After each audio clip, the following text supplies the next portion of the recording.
Hello tenth class. आज हमारा जो टॉपिक है वो है एक्सरसाइज 13.1। मैंने आपको पिछले टॉपिक में करवाया था कि किस तरह से ये फॉर्मूले बनते हैं क्यूब क्यूब के, क्यूबॉइड के या और अदर। मैंने आपको डायग्राम्स बताई थी। तो अब जो क्वेश्चन नंबर 1 है 13.1 हमने शुरू कर दी है अब आज। 13.1 में जो हमारे पास क्वेश्चन नंबर 1 है वो मैं पढ़ रहा हूँ, आप भी अपनी अपनी बुक में देखिए। क्वेश्चन नंबर 1 बोल रहा है कि हमारे पास टू क्यूब्स हैं, each of volume 64 centimetre cube are joint end to end. तो दो क्यूब है हमारे पास, देखिए पहले जुड़े हुए हैं। ये क्यूब 1 है और ये क्यूब 2 है, इन दोनों को एंड टू एंड ज्वाइन करके रखा हुआ है।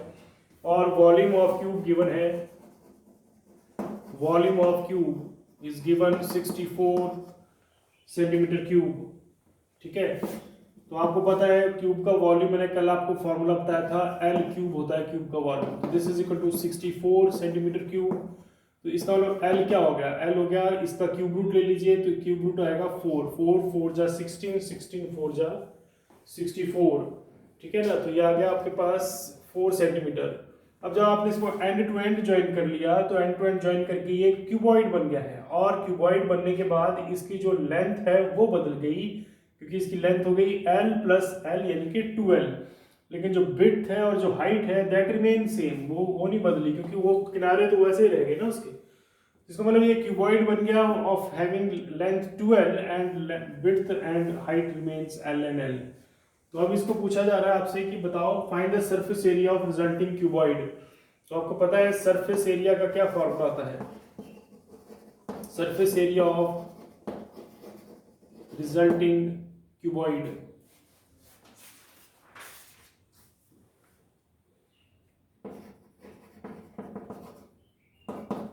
तो अब अगर आप इसको surface area of resulting cuboid निकालो तो अब आपके पास देखिए वही कॉन्सेप्ट लग गया जो जैसे हमारे पास कल मैंने आपको बताया था फॉर्मूला कि दो इसकी फ्रंट फ्रंट और बैक है, लेफ्ट और राइट है, अप एंड डाउन है।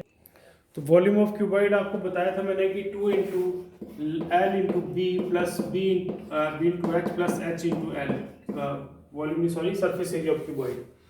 तो यहाँ पे एल जो है वो आपका देखो क्या हो गया, एल प्लस एल है ना, लेंथ जो है वो 2L हो चुकी है। इसका मतलब 2 इंटू 2L का मतलब हुआ L है 4, 2L का मतलब हुआ 8। बी कितना है, बी आपके पास सिर्फ एल ही है यानी कि 4 प्लस 4 इंटू 4, बी और एच सेम रह रहे हैं और एच 4 और एल अगेन 8। तो आपने ये सॉल्व कर लेना है।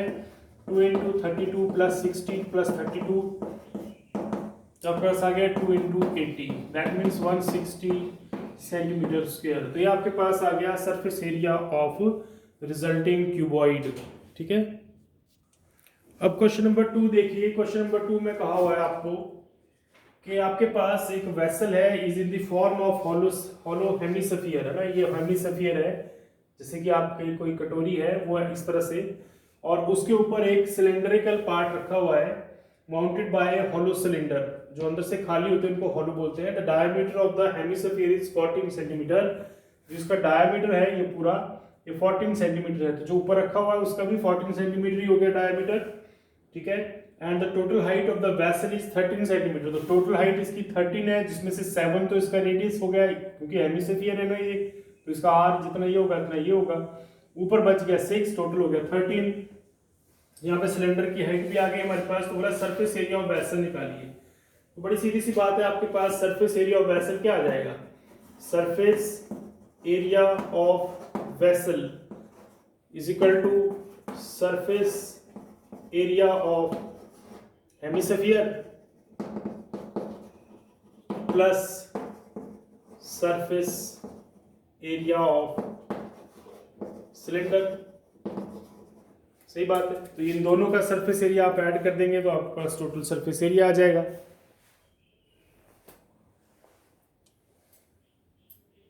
तो इस तरह से हमारे पास दोनों का सरफेस एरिया अगर आप ऐड कर दोगे तो टोटल सरफेस एरिया आ जाएगा ना, होलोस्फीयर और हेमिस्फीयर दोनों को ऐड कर देंगे, जैसे कि यहाँ पे क्वेश्चन में गिवन है आपके पास।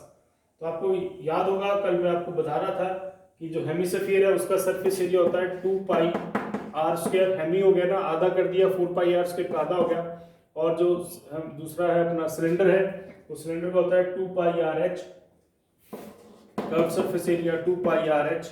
तो दोनों में 2 पाई और आर, सम आर भी सेम है इनका, तो आर प्लस एच बच गया अंदर। तो अब आपके पास कर लो इसको सॉल्व, 2 इंटू 22/7 इंटू 7 प्लस 6, सही बात है। तो ये आप सॉल्व कर लोगे। आप इसके बाद 2 इंटू 22 इंटू 13, तो जो भी आपके पास सॉल्व करके आए वो आपका आंसर होगा। नेक्स्ट क्वेश्चन नंबर 3 भी इसी तरह का क्वेश्चन है आपका। क्वेश्चन नंबर 3 में बोला जा रहा है, ए toy is in the form of A cone of the radius 3.5 centimetre, आप देख रहे हैं यहाँ पे, ठीक है, mounted on A hemisphere of same radius, एक हेमिस्फीयर के ऊपर उल्टा करके ये कोन रखा हुआ है, ठीक है ना। तो इसका जो रेडियस है वो 3.5 सेंटीमीटर है, और जो टोटल हाइट है टॉय की वो देखिए 15.5 सेंटीमीटर टोटल हाइट। तो आपको इसमें से 15.5 में से 3.5 इतना घटा दिया आपने, तो बच गया 12। और अब आपको एल निकालना पड़ेगा, क्योंकि यहाँ पे इन्होंने बोला हुआ है कि find the total surface area of the toy. तो टोटल सरफेस एरिया निकालने के लिए आपको एल भी चाहिए होता है यहाँ पे, क्योंकि हेमिस्फीयर प्लस कोन आप ऐड करोगे तो कोन का एल भी यूज होगा। तो एल आपको पता है फॉर्मूला वही है, H square plus R square under root, ठीक है। तो h क्या है हमारे पास 12 का स्क्वायर प्लस r कितना है 3.5 का होल स्क्वायर अंडर रूट। जिसको आप सॉल्व करिए, सॉल्व करने पर आप इसको फाइंड आउट करोगे, ये आ गया 144 प्लस 49/2 4 अंडर रूट, ठीक है। इसको जब आप फर्दर सॉल्व करोगे तो आपके पास आ जाएगा 12.5 सेंटीमीटर अंडर रूट लेने के बाद। अब पूछा हुआ सरफेस एरिया, तो सरफेस एरिया ऑफ टॉय क्या हो गया, सरफेस एरिया ऑफ टॉय आपके पास हो गया surface area of hemisphere plus surface area of cone. दोनों चीजों का, कोन और हेमिस्फीयर का सरफेस एरिया ऐड कर देंगे, तो आपके पास आ जाएगा पाई आर स्क्वायर, ठीक है, 2 पाई आर स्क्वायर, जैसे कि पीछे बताया मैंने आपको, और इसका होता है पाई आर एल। ये कल हमने फॉर्मूले सारे पढ़े हैं अच्छे से।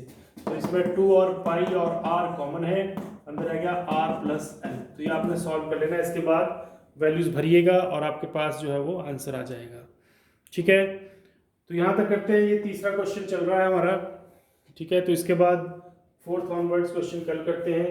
जितना मैं आपको रोज करवाता हूँ उतना आप अच्छे से रिवाइज किया कीजिए, ताकि आपके टॉपिक पक्के हो जाए, ठीक है बात। Thank you.